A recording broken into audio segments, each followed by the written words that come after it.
நீதிமொழிகளின் புஸ்தகம் 16வது அதிகாரம் 5வது வசனம் வாசிங்க. மனமேட்டிமையுள்ளவனவனும் கர்த்தருக்கு அருவருப்பானவன். பாருங்க, உங்க இருதயத்துல மனத்தாழ்மை இல்லாமல் இருப்பமையானா நீங்க தேவனுடைய பார்வையில் அருவருப்பான மனுஷன். எத்தனை பேருக்கு தாழ்மை இருக்கு? ஜெபத்துல மட்டும் நான் ஆவியாண்டருமா கொஞ்சம் எழுதி போன உடனே ஒரு ஆளை பார்த்தா அப்படி முகத்தை திருப்பிட்டு போடி ஒரு போக்கு.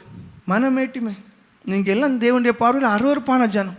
யார் யாருக்குள்ள இந்த பிசாசு கிடக்குதோ, யாரோட இருதயத்துல எல்லாம் இந்த பிசாசுடைய விதை இருக்குதோ, நீங்க தேவனுடைய பார்வையில் அருவருப்பான மனுஷன். 18-12 வாசிங்க.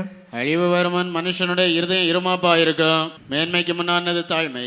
பாருங்க, பெருமை தானே நினைப்பீங்க, அடுத்தவங்களை நிசாரமா பேசுறதானே நினைப்பீங்க, அடுத்தவங்களை குத்தி பேசுறதானே நினைப்பீங்க, தன்னை ரொம்ப உயர்த்தி சொல்றதா நீங்க நினைப்பீங்க.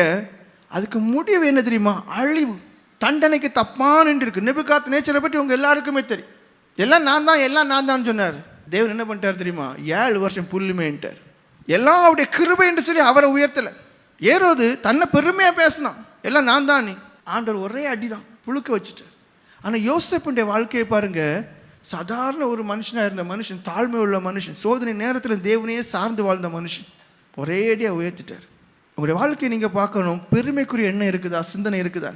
நான் என்கிறதான அகங்காரம், ஆணவம் அது இருக்குதான்னு பாருங்க. அது உங்க இருதயத்துல நீங்க மாத்தணும். ஏன் தெளிவா சொல்லுது? தேவன் உன்னை தண்டிப்பாருன்னு இருக்கு, அழிப்பாருன்னு இருக்கு. பெருமை, இருமாப்பு, மனமேட்டி மேல இருந்து உங்க இருதயத்தை காத்து. அநேகரை பாருங்க, ரொம்ப பெருமை பிடிச்சவங்க, ரொம்ப திமிர் பிடிச்சவங்க, ரொம்ப கர்வம் பிடிச்சவங்க, யாரையும் மதிக்க மாட்டாங்க, அடுத்தவங்க ரொம்ப மட்டமா பேசுவாங்க. அந்த இருதயம்லாம் சரியில்லாத இருதயம். அப்ப நீங்க என்ன செய்யணும்? உங்க இருதயத்தை காத்துக்கொள்ளக்கூடிய தன்மை உடையவங்களா இருக்கணும். அப்போ முதல் காரியம் என்ன செய்யணும்? உங்க கண்களை காத்துக்கொள்ள தெரியும். வாசிங்க 101வது சங்கீதம் 3. தீங்கான காரியத்தை என் கண்முன் வைக்க மாட்டேன், வழி விலகுறவர்களின் செய்கையை வெறுக்கிறேன். பாருங்க, தீங்கான காரியத்தை என் கண்முன் வைக்க மாட்டேன். அப்போ உங்களுக்கு தெரியணும், இந்த செல்போன்ல தேவையில்லாத பாக்குறது எல்லாமே இல்ல, தேவையில்லாத காரியங்களை தேவையில்லாத இடத்துல போய் தேவையில்லாத விதத்துல பாக்குறது, இது எல்லாமே என்ன செய்யணும்? தேவையில்லை, வேண்டாம், விலக தெரியணும். அடுத்த காரியம் என்ன? உங்க காதுகளை குறித்து கவனமா இருக்கணும். வேதம் சொல்லுது, வழி விலகிறவர்களின் செய்கையை வெறுக்கிறேன். வழி விலகி போகக்கூடியதான ஜனங்களோட தான், அவிசுவாசிகள் கூட தான், பாபிகளோடு கூட தான் நீங்க இசைஞ்சிருக்கும் போது அவர்கள் சொல்லக்கூடியதான விஷமான ஆலோசனைகள், அவிசுவாசமான கருத்துக்கள், தேவனை விட்டு உங்களை இழுக்கக்கூடியதான பாவ அந்த உபதேசங்கள், ஆலோசனைகள், இது எல்லாம் என்ன செய்யறோம்? உங்களை நாசமாக்கிறோம். அப்போ உங்களோட கண்களை குறித்து கவனமா இருக்கணும், உங்க காதுகளை குறித்து கவனமா இருக்கணும், யாரு கூட சேரணும், எதை பார்க்கணும், எதை கேட்கணும்.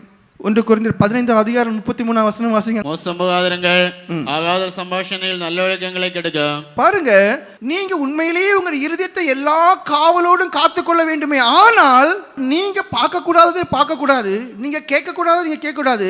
அடுத்தது உங்களுடைய எண்ணங்களை குறித்து கவனமா இருக்கணும். பிலிப்பியர்கள் நிருபம் 4வது அதிகாரம் 8வது வசனம் வாசிங்க. உங்களுடைய நினைவுகள், எண்ணங்கள் எப்படி இருக்கணும்? சுத்தமா இருக்கணும், தூய்மையா இருக்கணும், பரிசுத்தமா இருக்கணும். வாசிங்க. கடைசியாக சகோதரரே, உண்மையுள்ளவைகள் அவைகளோ, ஒழுக்கமுள்ளவைகளோ, அதாவது பிரயோஜனமான காரியங்களை தான் உங்க இருதயத்துக்குள்ள கொண்டு வரணும், உங்களுடைய மனசுக்குள்ள கொண்டு வரணும், உங்களுடைய சிந்தனைக்குள்ள கொண்டு வரணும்.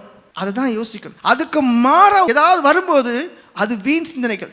அப்போ உடனே முழங்கால் நிற்கணும், ஆண்டவரே என்னென்ன விதத்துல வீண் சிந்தனை நெருக்க ஆண்டவரே என்று. அப்ப அவர் சொல்றார், நீ நேற்றுக்கு தேவையில்லதெல்லாம் பார்த்தால, அதுதான் இப்ப சிந்தனையா உருவாகுது. நேற்றுக்கு அவன் கூட எல்லாம் தெரிஞ்சாலா, அவன் சொன்ன வார்த்தை தான் இப்ப எல்லாம் உனக்குள்ள இருந்து சிந்தனையா உருவாகுது. அப்ப பார்க்கறத விடு, கேட்கறத விடு, போகிறத விடு, செய்கிறத விடு. என்னாகும்?